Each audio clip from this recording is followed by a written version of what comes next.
Hoffman, and this is Whatever Comes Next, the podcast where I explore the world of underground and independent music making. And on today's episode, I am talking with guitarist and vocalist Arad Evans, whose latest band, the Whimbrels, will release their debut self-titled record on Dromedary Records on June the 27th. And in fact, the band will be playing some shows, the first of which will be on this coming Thursday in support of the album. I will put all links in the description. The band actually has their own website with links to, I think there are 2 videos so far for songs on the forthcoming album, and there's various different links and information about shows where you can get the album from, etc., etc. And as well as having this current band, Arad Evans is a veteran of a number of different projects over several decades, perhaps most significantly as one of the long-standing players for Glenn Branca in one of his ensembles. And with the Sonic Youth connection there, we do end up talking a bit about Sonic Youth. We also get into talking about Swans. There's another connection there, not only with Arad Evans having auditioned to be a part of Swans at a certain point, but actually Norman Westberg, long standing, slightly on and off member of Swans, is also a part of the Whimbrels. And there are some other great players in the band as well. The band features 3 different distinctive guitarists, and the sounds that they create on the album are really fascinating. We get into talking about a bit the technicalities, the different tunings that they use, the different styles that they all have. It's a varied record, and I would say for anyone who's interested in alternative rock, I suppose, then there's a lot to really enjoy here with the playing and the variety of sounds, but all with this very cohesive core. I think that the band has. They have a very identifiable but multifaceted sound, let's say, if that doesn't sound too pretentious. And something that I actually just noticed moments ago that I hadn't realized before, or didn't realize when I was doing the interview, was that on the labels page for the forthcoming album, in the thanks section, the band thanks Luna Honey. And you may or may not have already listened to or watched this episode 47 of the podcast. I interviewed Maura Pond of Luna Honey, and I know that the 2 bands have the Norman Westberg connection, but now I'm very curious to know what the connection is between Luna Honey and the Whimbrels for them to be thanked. But for now, for me, it must remain a mystery. And I guess that's about all I need to say at this point. You can follow me on all social media at Tom Osmond Sounds. You can visit my website, tomosmondsounds.com, for what I'm doing musically. And I'm going to play the first track from the Whimbrels album, She is the Leader, at the end of the episode, and a little clip coming up in a moment. And otherwise, there is nothing left to be said, but Arad Evans of the Whimbrels, take it away.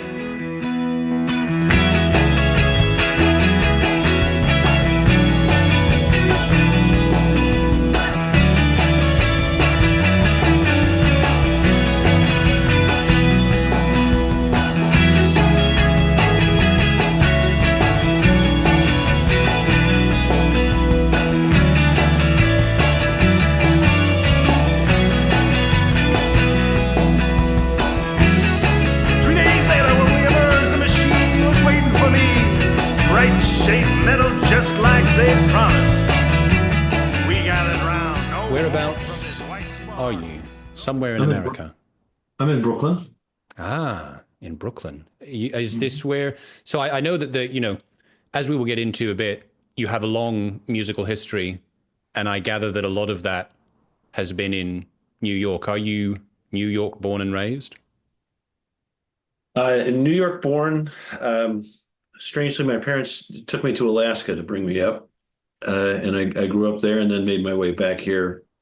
Early mid-'80s, came back to go to music school and play contemporary music in New York City, and been here ever since. Are you telling me that the contemporary music scene wasn't quite as vibrant in Alaska? Some stories. It was not. I broke. I don't know. Broke. I had one of my very first bands was a little punk band that we had up there with some high school buddies of mine in late 70s. And we were covering Ramones and coming up with originals and Stiff Little Fingers and things like that. And these Alaskans were having a ball. They had no idea what it was culturally. They were completely bereft of any historical reference to it, but they were enjoying the hell out of it. Those were the days of hair metal bands. And any professional that played in Anchorage back then was a bar band up from Seattle. So it was pretty grim. And I like to think we were kind of a breath of fresh air back then. But you had to make your own scene. Yeah. And incidentally, I've heard, you tell me whether this is true or not, that you have some gigantic, very aggressive mosquitoes in Alaska. Yes, and plenty of them. Yeah. That's for sure, especially this time of year. Mm.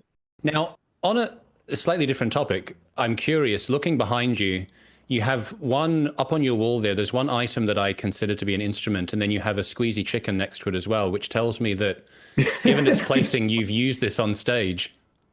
No, I have not. It's an excellent idea, however. The I actually have grandsons. I don't know if that many of your interviewees have grandsons, but I interviewed Chris Goss yesterday, and I don't know if he has grandsons, but he's old enough to. okay. They love a good joke, those boys. So I picked up a rubber chicken for their benefit. Okay. That's fine. First of all, I didn't think it was for musical purposes, but just where it was, I thought, I just wonder, is this an interesting stage prop? Well, I was asked recently, why do all my bands have bird references in the names? And so maybe the squeezy chicken is the next one. All right, well, that's a perfect segue then, talking about your latest band that you're promoting, the Whimbrels. Just on the name, first of all, any particular reason why you chose that bird? It's a peculiar little bird. It's got that super specialized curved beak. It looks like it was. It works together as a whole, but it looks like it was designed by committee. And so I thought that was suitable for this for this particular thing. And I just have a penchant for daft band names. There's my previous one was Heroes of Tulik. Tulik means loon in Inuit. Oh, okay. Well, that's good because that saves me asking the question later because I was very perplexed by what that meant. Right. And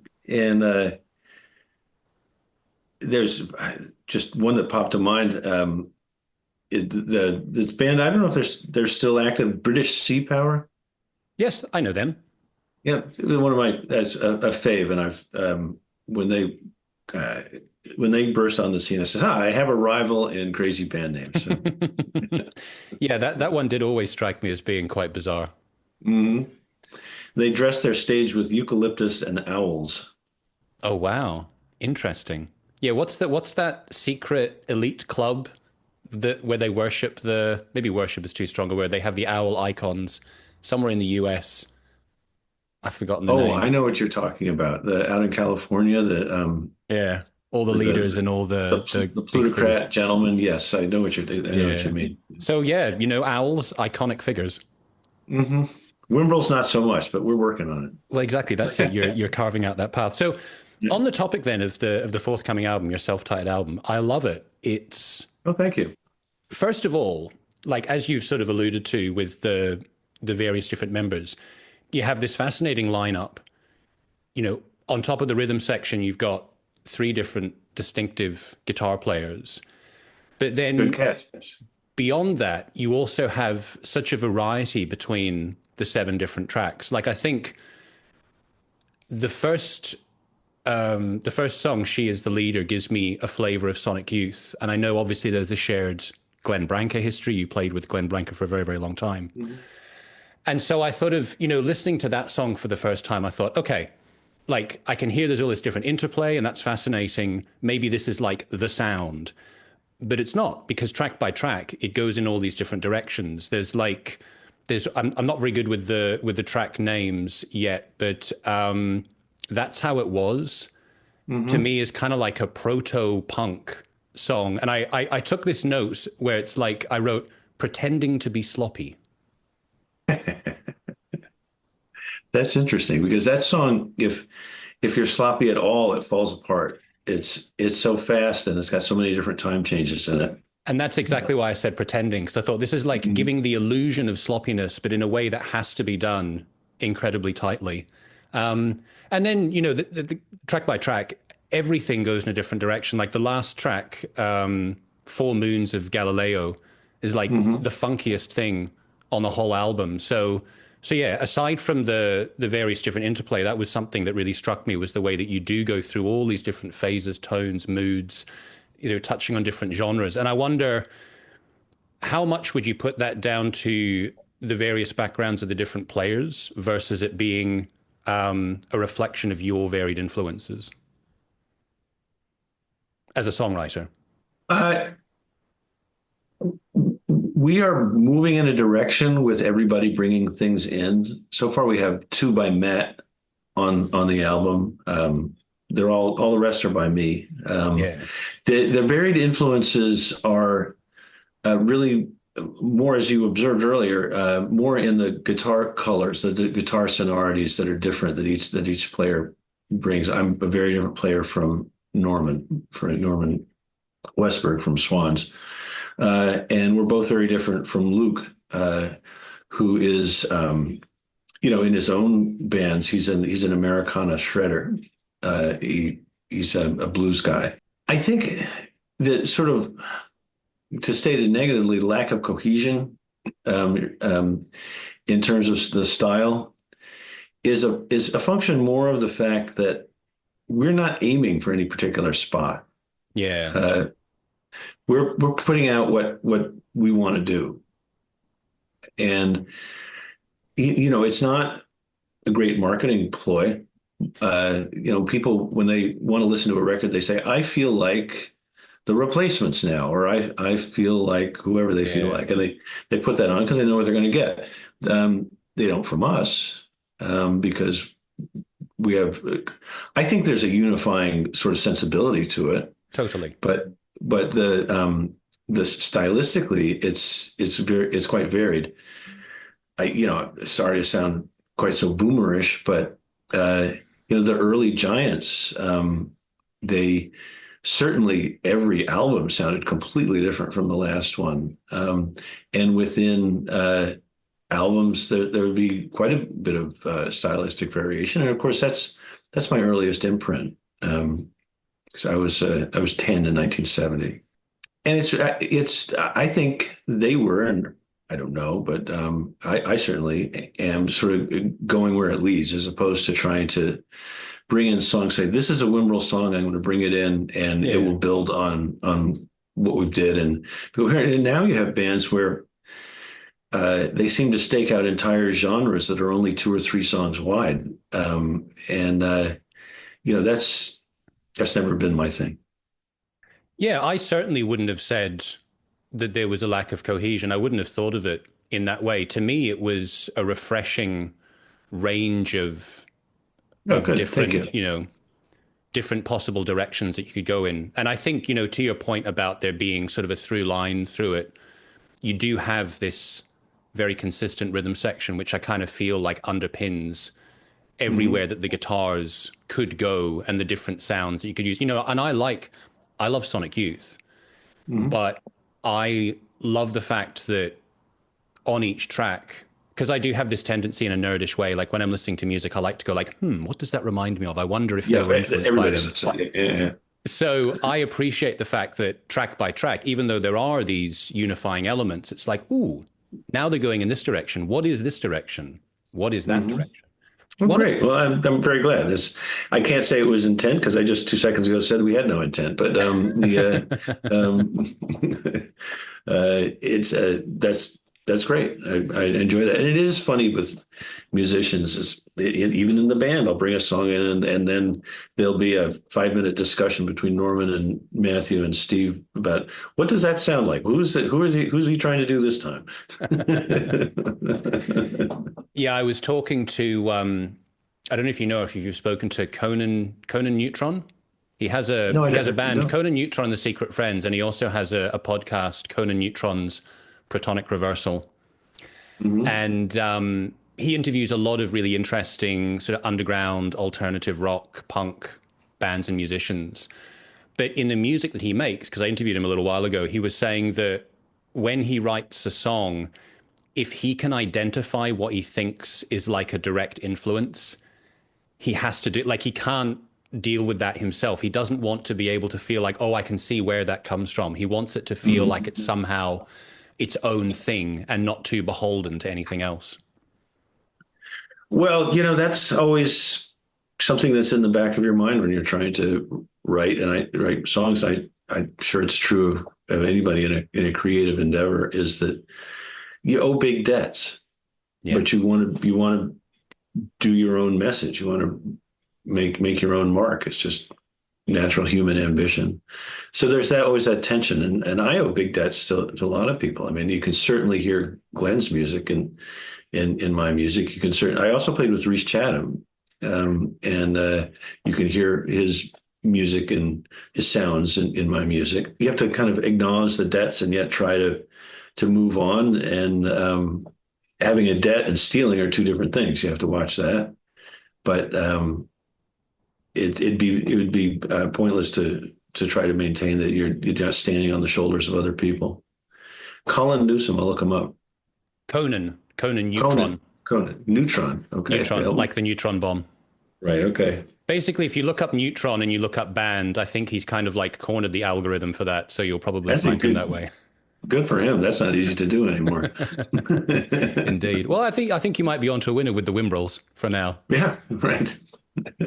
So I do want to get into some of your various history, but I wanted to stay on the forthcoming album for a moment. So I noticed when I was trawling through, maybe trawling is the wrong word, but I was browsing through your Instagram page for Heroes of Tuluk, and I noticed that you had a show flyer for the Whimbrels from 2018. So when did the band actually first come together? There was a proto Wimbrels pre-pandemic. It had much the same idea. I mean, I say there was no, we don't aim, but I did have an idea that after the Heroes of Tuluk, I was going to do something more electric, louder, that was more informed by sort of the joy of rock, if I can put it that way, just that drove, and to do something with multiple guitars to exploit these ideas that I had. And so that was a beginning of that. Ernie Brooks was in it, who was in the Modern Lovers. Robert Poss held what I call the distortion chair in the Whimbrels. Robert moved to Boston, which for a New Yorker is like the other side of the moon. Ernie was busy, and when I started to call people and pull it together after the pandemic, this is who was around and what we came up with. So we played a few gigs. That was sort of a tentative reach out. Okay. So actually then you kind of, whether sort of consciously or unconsciously, sort of disbanded that until like a couple of years ago?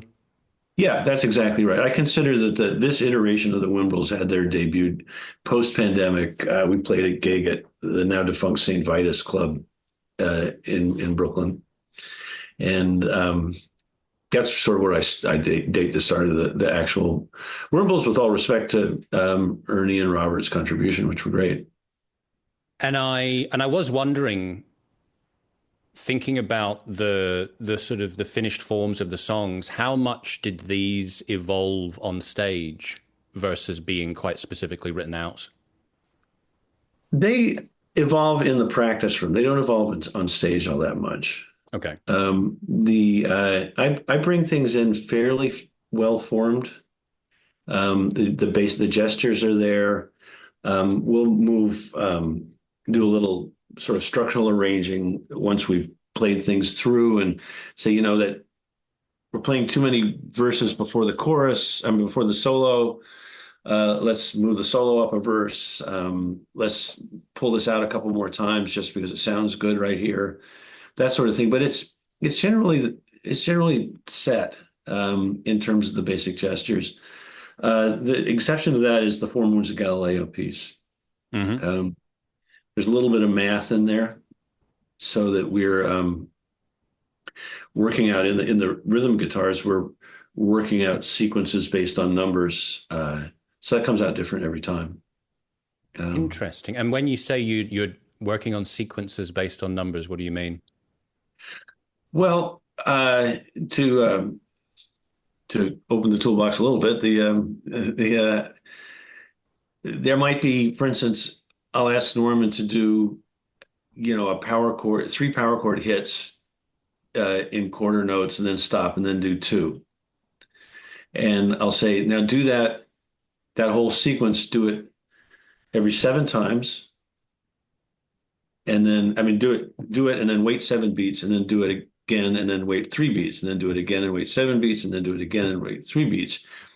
Or in that one, I think I say, pick a number. I'm not going to tell you what number, but pick a number for the rests. And once you have a pattern, stick to that. But you pick the number. And so that's fun. There's a name for that kind of composition. And then Luke, same deal. So I know they'll pick different numbers, but I know what the gesture will be. And so when it comes together, it sounds very intentional. It sounds like we labored for days figuring out who's going to do what when. But you get nice imitation, because you'll get the one figure in one guitar, and then 3 beats later you get the same figure in a different notes on a different guitar, and then 20 seconds later you'll get the same imitation, but it'll be maybe opposite, and the notes will be different, and the sequence will be different. But you can hear that the two guitars are answering back to each other, and so it's called aleatoric composition, and it's game theory. You just work it out it's something like John Cage would have done. You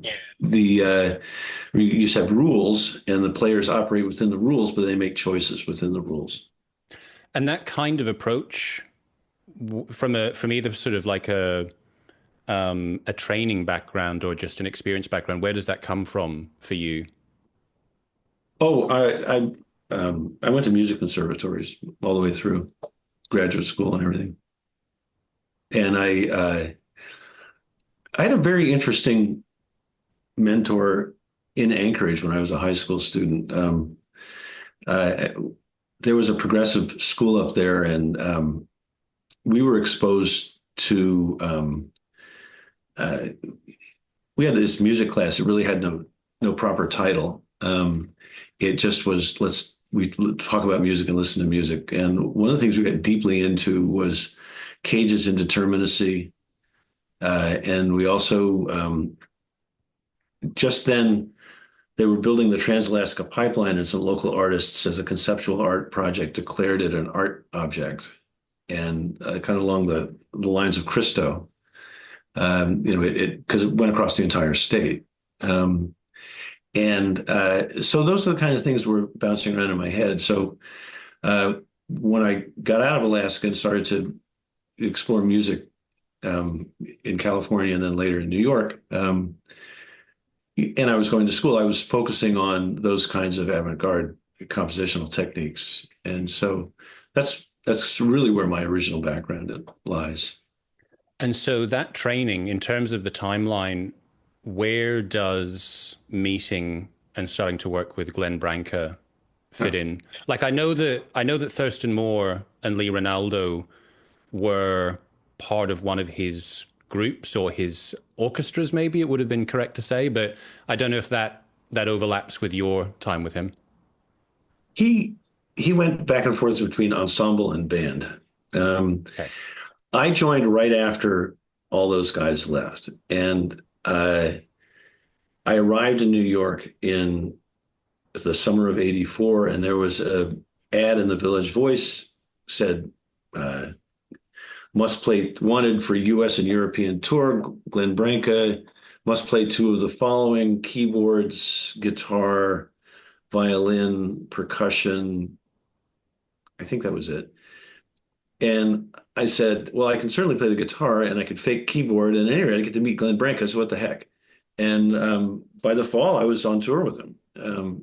The and that ad was he was replenishing his band after Thurston and those other guys all sort of moved on to their own careers. So I didn't Mm. overlap with any of them. Okay. And so I imagine in amongst your various different experience that you've had over the years, because you played with Glenn Branca for so long, that must have had a huge impact on you. Oh, very much so, including my hearing. Right. Okay. um, no, I think electric guitar is something that's not generally understood as guitar. Electric guitar is a new instrument still. Hmm. We have had a few masters that really moved the instrument forward in terms of what it can do. And and I think Glenn was one who has a real understanding of what the uh, the electric guitar is about and what its creative capabilities are, its artistic capabilities are, and how to exploit what it's actually capable of. One thing that I think surprises people is that in the Glenn Branca band, there was never a stomp box anywhere in sight. Never, ever, ever. It was always single coil pickups going straight into Fender Twins by choice. A very clean but very loud sound, so that the amps would be clearly stressed, but not necessarily breaking up. And then he sort of pioneered the technique of a number of guitars and using multiple strings tuned to the same note and other tunings.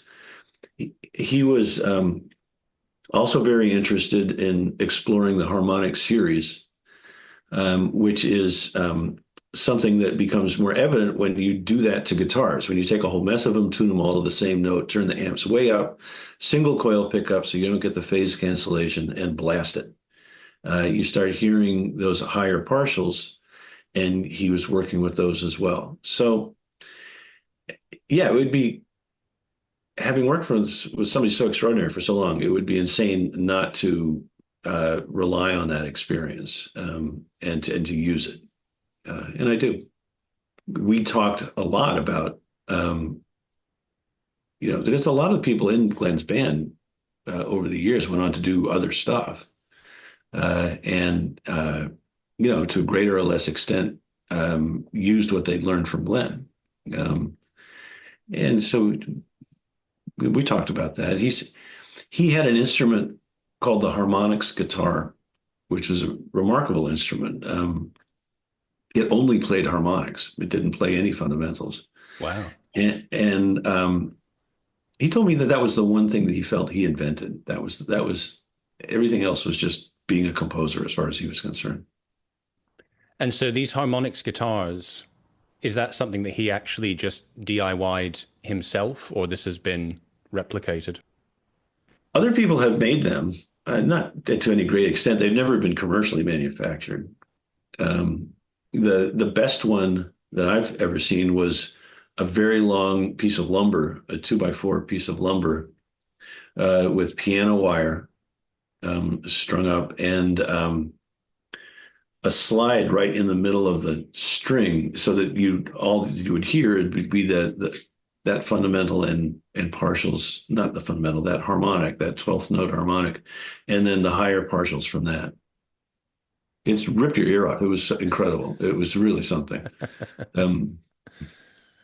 Rip your ear off, yes. Well, yeah, to the point about ripping your ear off. So you've obviously got Norman Westberg in the band as well, and you brought him up before. And Swans have and had that reputation for being brutally loud. And I've had the fortune of seeing them a few times, not back in their original, I mean, I'd say incantation, but no, incarnation, I should say. But there have been so many, but I didn't see them before they reformed in 2010, but they were still incredibly loud. And I remember the first time that I saw them, seeing Norman on stage, having watched, grainy videos from 1986, it was pretty surreal for me to go like, wow, I'm actually seeing Norman Westberg up on stage here. But how did the two of you come to meet and end up working together?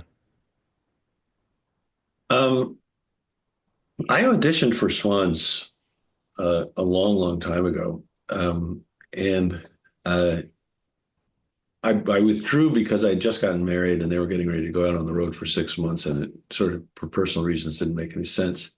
Do you But I got remember to. do you remember like which album or tour that was?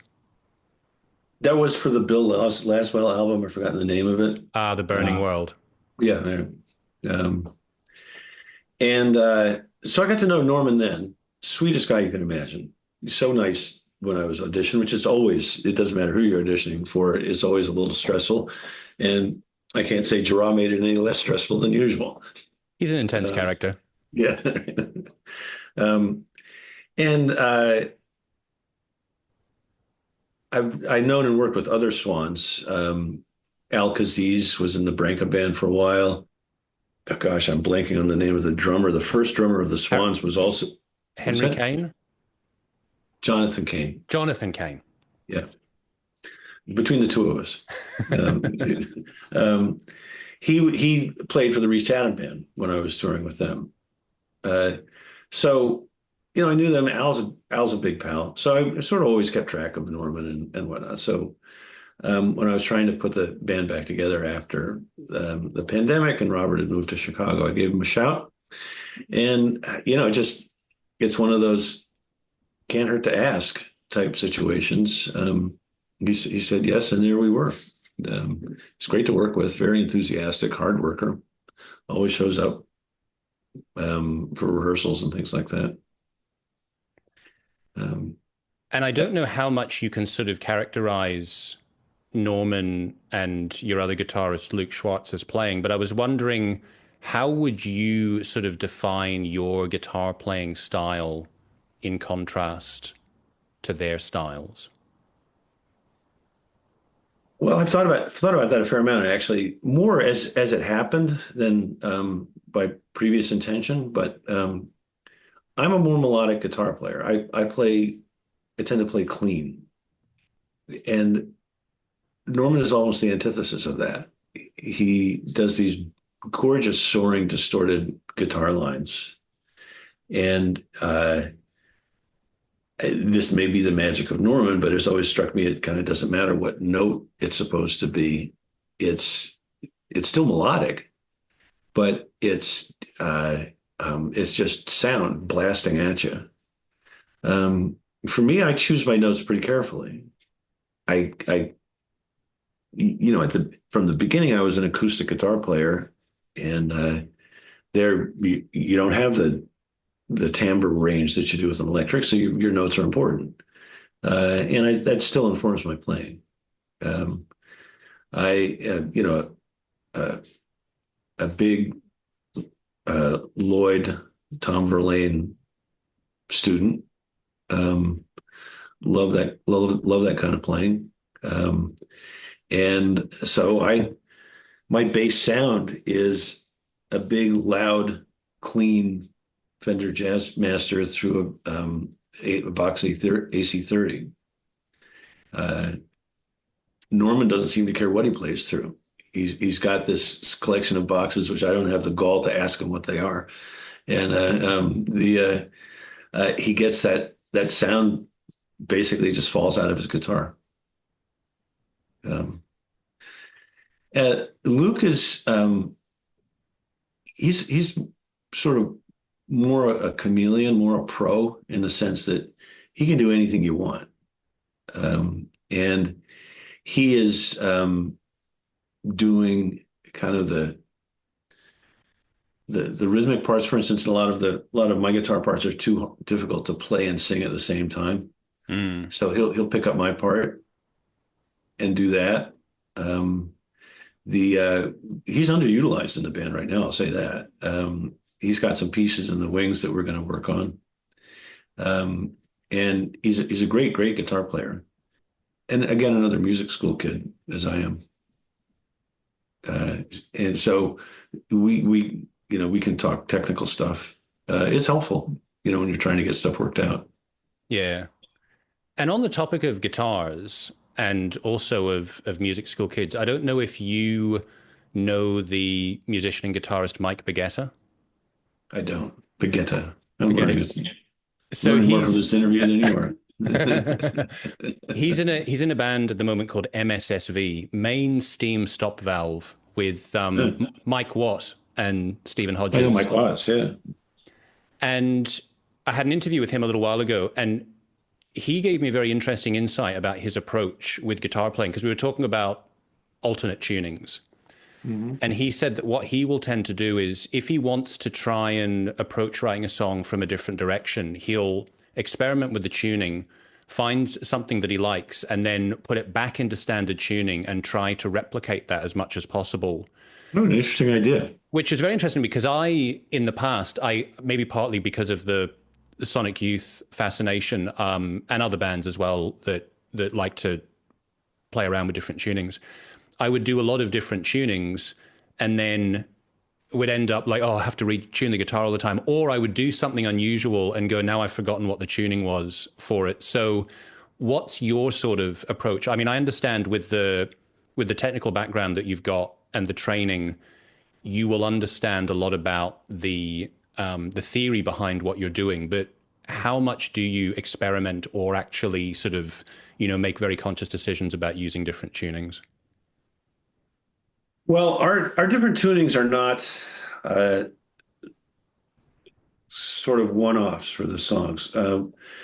Each guitar player in the Whimbrels has a regularly tuned guitar, a guitar that's tuned to all B strings. So the all B, except for the fifth on what would normally be the A string, is F sharp. Okay. And then a guitar tuned to all E. And so that's a lot. That's a lot to compose with. And it wouldn't be unusual if I'm the only one playing a one-note guitar and everybody else is playing regular. Or I might have an E, Norman might have the B, and Luke has the regular. It gives access to that, fairly distinctive sound, which I think, having lived with it for so long, I think I figured out ways to take it out of its. We can do quite a lot of it. It has more range than you'd think. You can play 3-note chords on a guitar with only one note. You can do a lot of stuff with really fast strumming to create a cloud of sound. They jangle like crazy. It's the same effect as a chorus pedal, but much, much better. It's like a chorus effect without the cheesiness. And that's what's really great about it. That's why it's such a durable sound. That's why Sonic Youth uses it so much.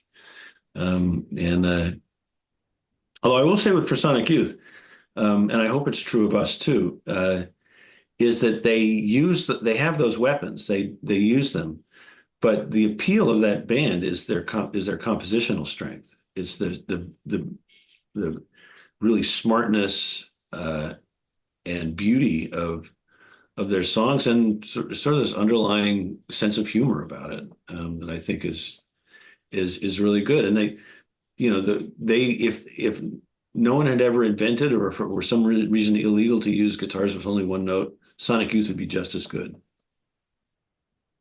No, I completely agree with you. I think that was something that drew me to them, was the compositional intelligence. Mm-hmm. And I do think that is also an aspect of your album that struck me as well. That, like, let's say, for example, with She Is the Leader, you have this break at I think it's about 4.5 minutes into the track, where it goes into this new movement, this direction that I wasn't expecting. Mm-hmm. And actually, I would say maybe the most notable example on the album for me was...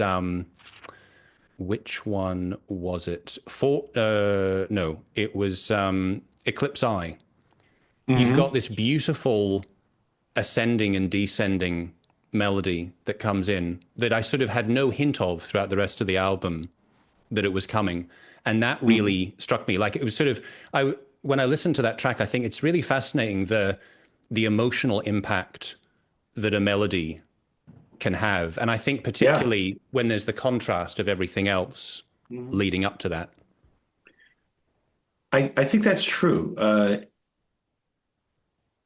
Melodies are incredibly powerful. It's uh, most of, I mean, the vocals in our band are not super melodic because I'm not a very melodic singer, but we do try to use melodies. They're essentially a musical, an instrumental attempt to accomplish what a sung line would accomplish. It's got its own articulation, which is, if it were a sung line, would be lent to it by the words. So it has that kind of meaning in it as well. That particular song is by Matt Hunter, and he's got a great melodic sense and an excellent sense of what guitars can do. No, I know exactly what you mean. That his other song on the record, Monarch, has some of the same the same flavors to it. He has that interior rising guitar line that happens under the vocals, which is first Luke does it and then I follow him up, and it's gorgeous. It's gorgeous, and it's all the tension and then release that's provided by that melodic arc. So I think you're dead right about that. I mean, the melodies are super important, and it's, I think, an under neglected tool in rock, frankly. Yeah, well, that's really interesting as well that you pointed out that those were the two tracks that he wrote, because that was also on Monarchs. I had noted that there was this very attractive ascending guitar line, that he wrote, not me. Yeah, but just in the sense that those were, both tracks that I noted that device, that they were both written by him. Yeah. Interesting. I'm just so thrilled that he wrote for the band, because I mean that's one of the difficulties, not the only, but one of the difficulties of putting together a project like this is to have it touch the people you're working with enough that they invest in it, and so that's been a really great thing. Ask Norman; he's happy doing what he does, and Lord knows it's creative enough. Luke is bringing stuff in, and among other things, it fosters continuity in the band. You don't have people quitting all the time, which is really, really important. Yeah. So thinking about the release of the album, I think it's coming out on the 27th of June, right? On Dromedary Records. Right. What formats will that be coming out on? That'll be vinyl and CD. I presume digital. It's Al Crisafulli of Dromedary Records has been great. So glad that he liked it enough. It's a little bit outside Dromedary's wheelhouse, I think, in terms of style, which is, I take it as more of a compliment than anything, that he was interested in doing it. It's lovely being able to turn tasks in getting a record out over to other people and have that taken care of. And it's great just to have the imprimatur of somebody with his ears and reputation saying, we're putting out this record.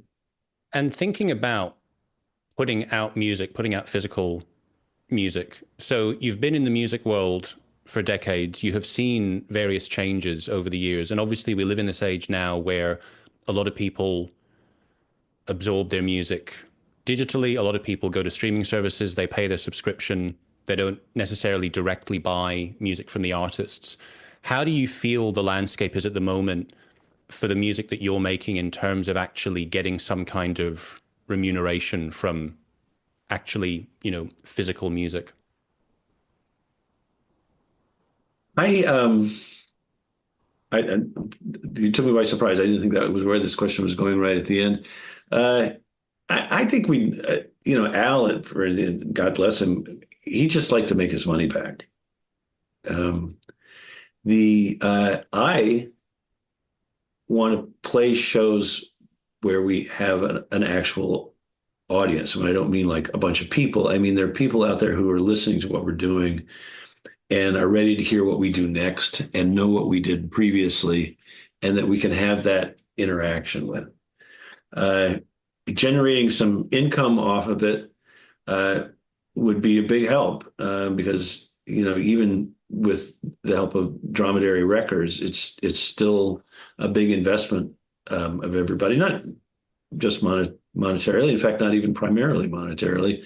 In terms of time, everybody's extremely busy, rushing around with different bands, and so it's not just for survival purposes, for the purposes of keeping the music going. Having something coming back to us monetarily is important. To your direct question, in terms of the formats, to my surprise, Al said that the CDs are making more money now than anything else, which I was amazed at that. I know from past experience, one of the main 10 years out, 15 years out of making a record, the chief thing that you have is you can go back to your stack and pull out your CD and say, yeah, I made this. And you have something to hold in your hand. And so I know that that's really what we're mostly playing for at the end of the day. The other change is over the years is that now when my friends move, because it's I should say, some years ago, I noticed a change. When my friends move, I was no longer humping stacks of unsold vinyl up and down the steps to their new apartment. It was CDs, and that was much lighter, so it was a positive development. Now we're getting back into vinyl, so I guess what. Yeah, I was talking to another band recently. Also, I think New York based. No, maybe I'm messing up. Anyway, a duo called Charming Disaster. And we were talking about various aspects, the sort of the what goes on behind the scenes. And one of the little cautionary notes that they gave me was that if you're going to be touring and it's hot and you're carrying around a lot of vinyl, you're going to end up with warped vinyl. So you have to be careful about that. That's a good, thank you. I appreciate that tip. I'll take that to heart. So thinking about the forthcoming release and then also potential shows that you might have in the pipeline, I think that I'm at the age now that I kind of inherently have misgivings about social media, and you're a little bit older than me, so you probably have similar, if not more heightened feelings about that. But I know that, for example, you're on Instagram, or at least the band is on Instagram. What's like, in terms of upcoming shows or news about releases, where's going to be the best place for people to go to? Well, we try to keep www.thewhimbrels.com updated, and that'll have all the show information. We have a little tour built around the actual release date in the northeastern United States, Hudson Valley, New Haven, Connecticut, Boston, Brooklyn, back up to the Hudson Valley again. And when will that start? That starts the 19th of June. Right. So all those tour dates will be up on the band's official website. Also, they'll be on Instagram and Facebook if anybody ever goes there.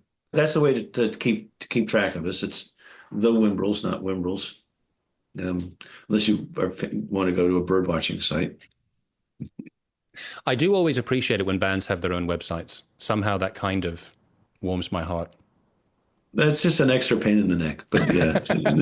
Well, I mean, actually, I know that for myself because I have a website, and then it's like, I have to maintain it. But it's right. But it's all fun, and it's nice to have something you can look at and pat yourself on the back that you're up to something. And so on the website, I haven't actually seen it yet, but it's staring at me right there from the SoundCloud page. Do you have like videos on there? I presume that you have links to Bandcamp as well, or you will do? Yeah. Well, once the record's released, the record will be there. There's a link to Bandcamp. There's links to Dromedary Records. The She Is the Leader video should be up on the website right now. We have another video coming out for the Scream For Me track. That'll be out soon. Four Moons is getting one. So that'll all be up there, and that'd be a good place to communicate if you have an idea for a show or anything like that. There'll be contact information on there. Always glad to interact. Most recently, I got a request from an autograph collector. He wants to to sign anything. He's not particular what, but he wants us to sign something and mail it to him. So we're going to do that. Well, so what? It could be the chicken. Yeah, there you go. That's an excellent idea. Yeah, we need to get a rubber Whimbrel. That's what we need next. Yeah, exactly. There you go. I imagine probably they're not so easy to find as the rubber chickens, but you never know. There's a gap in the market. Right. I've enjoyed the conversation very much. Arad, thank you very much. Me too. Yeah. Thank you for all your insights. Okay, good. Bye-bye. All the best.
Somebody had to, and I was the leader.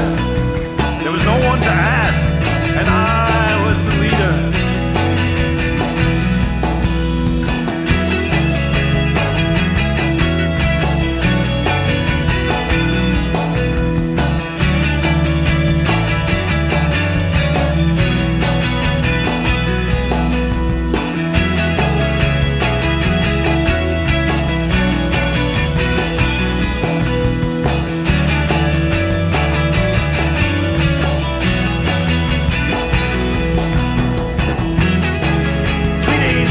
Everyone's a little raw, snake back jumping, got the jitters from the knockdown.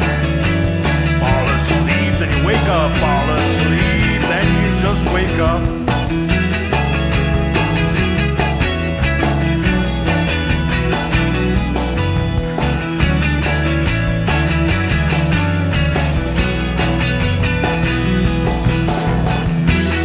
Come Friday, cold water will make a better sound. Till then, stoke the stove and keep a watch out